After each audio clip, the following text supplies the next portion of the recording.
Good morning दोस्तों, कैसे हो आप। मुझे ऐसा है कि आप सभी अच्छे होंगे। तो चलिए 24 अगस्त को बनने वाले हरियाणा करंट अफेयर के क्वेश्चन हम रिवीजन कर लेते हैं। लेकिन उससे पहले मैं आपको बता दूं कि हमारी वेबसाइट haryana-district.com स्टार्ट हो चुकी है। तो आप हरियाणा जीके से संबंधित ज़्यादा जानकारी हमारी इस वेबसाइट पर आकर भी रिवीजन कर सकते हैं। तो चलिए चलते हैं आज की वीडियो पर। तो यहाँ पर पहला प्रश्न है, किस खिलाड़ी का नाम अर्जुन अवार्ड की लिस्ट से हटा दिया गया है। तो ये हटाया गया है साक्षी मलिक का। तो ये आप फोटो में देख सकते हैं, ये हैं साक्षी मलिक। साक्षी मलिक ने कहा है कि हरियाणा सरकार ने जॉब के नाम पर एमडीयू खेल निदेशक की बात कहकर कुश्ती के खेल निदेशक बनने का ऑफर दिया था। साक्षी मलिक जो हैं वो देश की पहली ओलंपिक्स मेडलिस्ट खिलाड़ी हैं। अब देखिए, ये खिलाड़ी पता नहीं अपने आप को क्या समझते हैं। अब इनको जो रूल रेगुलेशन है उनके अकॉर्डिंग तो जॉब दी गई थी, लेकिन ये तो ये सोच रहे हैं कि बस हमने मेडल क्या ले लिया, हम तो प्रधानमंत्री बन जाएं और 5-6 लाख रुपए महीने के कमाने लग जाएं। अब ऐसा थोड़ी ना होता है। अगर ऐसा होने लगे तो कौन बेवकूफ़ है। जो प्रदीप कुमार इतने बेवकूफ़ थोड़े ने हैं, तो उन्होंने इतनी पढ़ाई में मेहनत की है तब जाके उन्होंने यूपीएससी क्लियर किया है। अब ये थोड़ी ना है कि 2 पहलवानों को चित कर दिया और प्रधानमंत्री बन जाओगे। खैर चलिए हम चलते हैं अपनी वीडियो पर। जननायक जनता पार्टी का वरिष्ठ राष्ट्रीय उपाध्यक्ष किन्हें बनाया गया है। तो ये बनाया गया है डिप्टी सीएम दुष्यंत चौटाला व डॉक्टर के.सी. बांगड़ को। जननायक जनता पार्टी ने संगठन के पुनर्गठन की प्रक्रिया शुरू कर दी है। पहली सूची में पार्टी के राष्ट्रीय कार्यकारिणी के 12 पदाधिकारियों और 3 प्रदेशाध्यक्षों के नामों की घोषणा की गई है। पार्टी ने हरियाणा के उप मुख्यमंत्री दुष्यंत चौटाला व डॉक्टर के.सी. बांगड़ को वरिष्ठ उपाध्यक्ष नियुक्त किया है। तो अब यहाँ पर बात हो रही है दुष्यंत चौटाला की। तो ये उचाना कला से चुनाव लड़के आए हैं और इनके पास जो डिपार्टमेंट हैं वो है revenue and disaster management, excise and tax development and panchayats, industries and commerce, public works, food, civil supplies and consumer affairs, labour and employments, civil aviation, rehabilitation, consolations. तो ये इनके पास विभाग है। इनको आप अच्छे से याद करके रखिए। हम आपको हर वीडियो में हर मंत्री से रिलेटेड विभाग बताते रहेंगे, क्योंकि इनसे रिलेटेड एक क्वेश्चन ज़रूर पेपरों के अंदर पूछा जाता है। इसके साथ ही जेजेपी ने हरियाणा, दिल्ली तथा उत्तर प्रदेश में पार्टी के प्रदेशाध्यक्षों के नामों की भी घोषणा की है। वरिष्ठ नेता सरदार निशान सिंह को पार्टी ने फिर से प्रदेशाध्यक्ष की जिम्मेदारी भी सौंपी है। ओम प्रकाश सहरावत दिल्ली के प्रदेशाध्यक्ष होंगे और आगरा निवासी चौधरी मोहिंदर सिंह को उत्तर प्रदेश का अध्यक्ष बनाया गया है। पार्टी द्वारा जारी की गई राष्ट्रीय कार्यकारिणी के पदाधिकारियों की सूची में गुड़गांव निवासी अनंतराम तंवर को फिर से पार्टी का राष्ट्रीय उपाध्यक्ष घोषित किया गया है। गुहला से विधायक ईश्वर सिंह को भी पार्टी के राष्ट्रीय उपाध्यक्ष की जिम्मेदारी सौंपी गई है। पार्टी में सोनीपत से वरिष्ठ नेता तेलूराम जोगी, महेंद्रगढ़ से राम कंवर सिंह कालावाड़ी, पानीपत से बहन फूलवती, पानीपत से जेजेपी के वरिष्ठ नेता व पूर्व स्पीकर सतबीर सिंह कादियान तथा पूर्व मंत्री सतपाल सांगवान को जेजेपी का राष्ट्रीय उपाध्यक्ष नियुक्त किया गया है। सिरसा से जेजेपी के वरिष्ठ नेता राधेश्याम शर्मा को राष्ट्रीय प्रधान महासचिव बनाया गया है। पार्टी ने हिसार निवासी राजेंद्र लितानी को राष्ट्रीय संगठन सचिव की जिम्मेदारी सौंपी है। गुड़गांव निवासी दलबीर सिंह धनखड़ को पार्टी का राष्ट्रीय प्रचारक सचिव बनाया है। तो चलिए इसके बाद है क्वेश्चन नंबर 3। हरियाणा के किस पर्वतारोही को तेनजिंग नोरगे नेशनल्स अवार्ड से सम्मानित किया जाएगा। तो ये किया जाएगा अनीता कुंडू को। अनीता कुंडू का नाम तेनजिंग नारगे नेशनल अवार्ड के लिए चुना गया है। पर्वतारोहण में इनकी उपलब्धियों को देखते हुए खेल मंत्री किरण रिजिजू ने अनीता के नाम पर मोहर लगा दी है। प्रधानमंत्री की उपस्थिति में राष्ट्रपति के हाथों यह सम्मान अनीता कुंडू को दिया जाएगा। 29 अगस्त को खेल दिवस के मौके पर ये जो अवार्ड है ये इन्हें दिया जाएगा। अब की बार इस अवार्ड के लिए 5 लाख से बढ़ाकर 15 लाख रुपए देने पर विचार किया जा रहा है। ये पर्वतारोहण के साहसिक खेल में भारत सरकार की तरफ से दिया जाने वाला सबसे बड़ा अवार्ड है। 2009 में पर्वतारोहण के बेसिक्स एडवांस के साथ सभी कोर्स पास किए हैं। 18 मई 2013 को नेपाल के रास्ते इन्होंने माउंट एवरेस्ट भी फतेह किया है। 2017 में फिर चीन के रास्ते से माउंट एवरेस्ट की चढ़ाई की है और 60 दिन के कड़े संघर्ष के बाद 21 मई 2017 को इन्होंने एवरेस्ट फतेह किया था। नेपाल और चीन दोनों ही रास्तों से माउंट एवरेस्ट को फतेह करने वाले हिंदुस्तान की इकलौती बेटी बनने का सौभाग्य भी इन्हें प्राप्त हुआ है। इसके बाद है क्वेश्चन नंबर 4। हरियाणा विद्यालय शिक्षा बोर्ड की 12वीं कक्षा में रोहतक में दूसरे स्थान पर आने वाली किस बेटी ने अब प्रथम स्थान प्राप्त कर लिया है? तो ये किया है आकृति चौधरी ने। आप फोटो में देख सकते हैं, ये है आकृति चौधरी। हरियाणा विद्यालय शिक्षा बोर्ड की 12वीं कक्षा में रोहतक में दूसरे स्थान पर आई आकृति चौधरी अब जिला टॉपर बन गई हैं। इसी के साथ कला संकाय में प्रदेश में तीसरी रैंक आई है। मोखरा गांव निवासी आकृति के 12वीं कक्षा में पहले 490 अंक आए थे, लेकिन वह इन अंकों से संतुष्ट नहीं थी। अर्थशास्त्र का पेपर काफ़ी अच्छा हुआ था। इसमें 100 में से 100 अंक आने की उम्मीद थी, लेकिन इन्हें 95 अंक ही आए। इसके बाद इन्होंने पुनर्मूल्यांकन किया और उसके बाद इन्हें 99 अंक मिल गए हैं। राजनीति विज्ञान व लोक प्रशासन विषय में भी एक अंक बढ़े हैं। आकृति के पिता डॉक्टर नरेंद्र चौधरी और मां अंजू ने बताया कि उन्हें अपनी बेटी की मेहनत पर पूरा भरोसा था। अब वह यूपीएससी परीक्षा के लिए तैयारी करेंगी। तो चलिए, इसके बाद है क्वेश्चन नंबर 5। प्रदेश के कितने जिलों में हर्षक कार्यालय खोला जाएगा? तो ये कार्यालय खोला जाएगा 22 जिलों में, यानी कि हर जिले में एक हर्षक कार्यालय खोला जाएगा। कई प्रोजेक्ट और सॉफ्टवेयर तैयार करने में एक्सपर्ट हर्षक की सेवा अब प्रदेश के सभी जिलों में मिल सकेगी। इसके लिए अब हिसार आने की ज़रूरत नहीं पड़ेगी। हिसार के अलावा भिवानी, सिरसा, रोहतक, पानीपत, सोनीपत, फरीदाबाद, कुरुक्षेत्र समेत विभिन्न जिलों में हर्षक के कार्यालय खोले जाएंगे।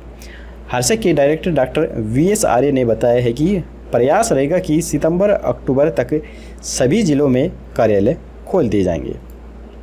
हर्षक पहले हरियाणा राज्य सुदूर संवेदी अनुप्रयोग केंद्र के नाम से जाना जाता था। इसे वर्ष 2007 तक हरियाणा राज्य सुदूर संवेदी अनुप्रयोग केंद्र के नाम से भी जाना जाता था। हर्षक की स्थापना सन 1986 में राज्य में विभिन्न क्षेत्रों में उपग्रह डाटा के उपयोग एवं अनुप्रयोग, सभी रिमोट सेंसिंग, भौगोलिक सूचना प्रणाली की नोडल एजेंसी और मानव रहित वाहन ड्रोन आधारित सर्वेक्षण के लिए एक नोडल एजेंसी के रूप में कार्य करने के उद्देश्य से विज्ञान एवं प्रौद्योगिकी विभाग के प्रशासनिक नियंत्रण के तहत की गई थी। दोस्तों, अगले क्वेश्चन पर चलने से पहले अगर आपको हमारी ये वीडियो पसंद आ रही है तो हमारे इस वीडियो को एक लाइक ज़रूर कर दीजिए, और अगर आप हमारे चैनल पर पहली बार आए हैं तो हमारे चैनल को सब्सक्राइब करके घंटे पर ऑल नोटिफिकेशन पर ज़रूर क्लिक कीजिए, तभी आपको हमारी आने वाली लेटेस्ट वीडियो हैं वो सबसे पहले मिल सकेंगी। तो चलिए चलते हैं अगले क्वेश्चन की तरफ। 2019 में हुई पशुओं की 20वीं जनगणना के अनुसार हरियाणा राज्य में भैंसों की संख्या कितनी कम हो गई है? तो ये हो गई है 17 लाख। प्रदेश में पशुओं की 20वीं जनगणना के आंकड़े चौंकाने वाले सामने आए हैं। पिछले कुछ सालों से अब तक 17,08,668 भैंसों की संख्या कम हो गई है। इसका मुख्य कारण शहरीकरण और महंगाई बताया जा रहा है। इन जिलों में दूसरे प्रदेश के लोग भैंस खरीद कर ले जाते हैं, इसलिए प्रदेश में 28.08% भैंसें कम हो गई हैं। इसमें मुख्य रूप से हिसार के अलावा भिवानी, जींद, रोहतक और सोनीपत शामिल हैं। गायों की संख्या में पिछले कुछ वर्षों में 1.25 लाख की बढ़ोतरी हुई है। तो यहाँ पर गायों की जो संख्या है वो बढ़ रही है और भैंसों की संख्या कम हो रही है। इसका मेन कारण यही है कि जो भैंसें हैं वो काफ़ी महंगी बिक रही हैं। इस वजह से जो पड़ोसी राज्य हैं वो हरियाणा से इनको खरीद कर ले जाते हैं। 2012 में जब पशुओं की जनगणना हुई उस समय भैंसों की संख्या 60,85,312 थी।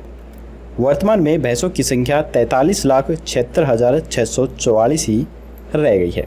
2012 में भैंसों की संख्या 18,08,116 थी।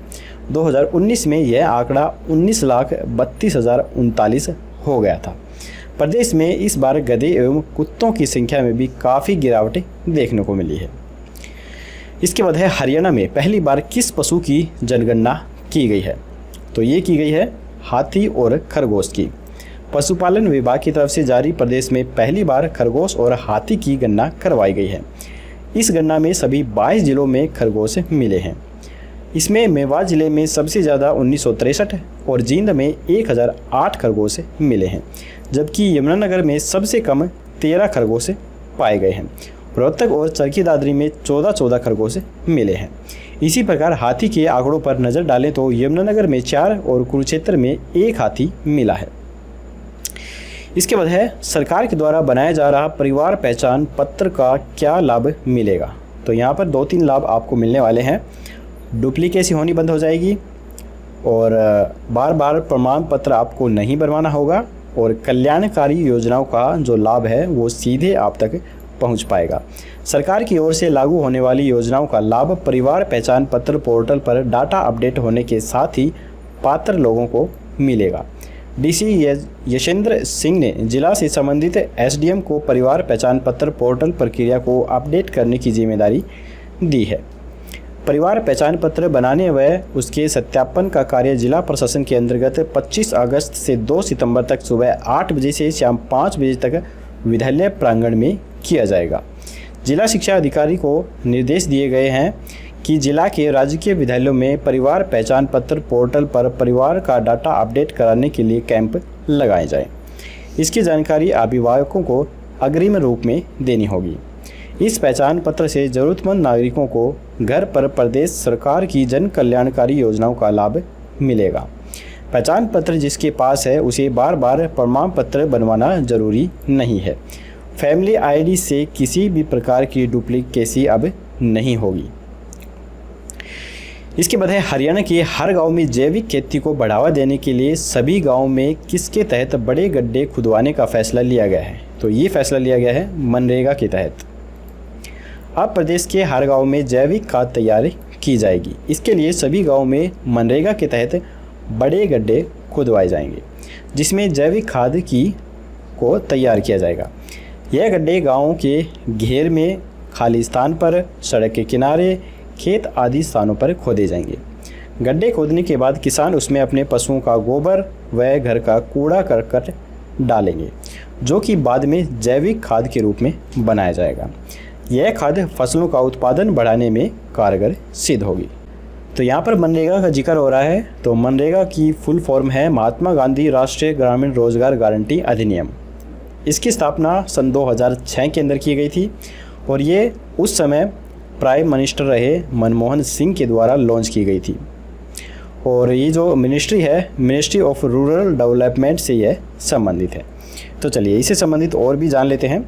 उप मुख्यमंत्री दुष्यंत चौटाला ने बताया है कि आजकल किसान अधिक उत्पादन लेने के लिए केमिकल रूपी खाद का प्रयोग कर रहे हैं, जिससे लगातार भूमि के पोषक तत्व हैं वो समाप्त होते जा रहे हैं। उन्होंने कहा है कि भूमि की उर्वरा शक्ति एकमात्र जैविक खाद से ही बढ़ाई जा सकती है। उप मुख्यमंत्री ने बताया है कि राज्य सरकार ने निर्णय लिया है कि प्रदेश के लोगों की मांग के अनुसार मनरेगा योजना के तहत छोटे, मध्यम व बड़े आकार के गड्ढे खोदे जाएंगे। ग्रामीणों को वैज्ञानिक ढंग से जैविक खाद बनाने का तरीका भी समझाया जाएगा ताकि वे अच्छे से अच्छा खाद बना सकें। इस जैविक खाद से न केवल फसल जल्द विकसित होती है बल्कि फसल की जड़ों को आयरन की भरपूर मात्रा भी मिलती है। जैविक खाद पौधों की जड़ों को नाइट्रोजन प्रदान करने में भी काफ़ी मदद करता है। इसके अलावा जैविक खाद पौधे की जड़ों में कैल्शियम की सही मात्रा सुनिश्चित करता है।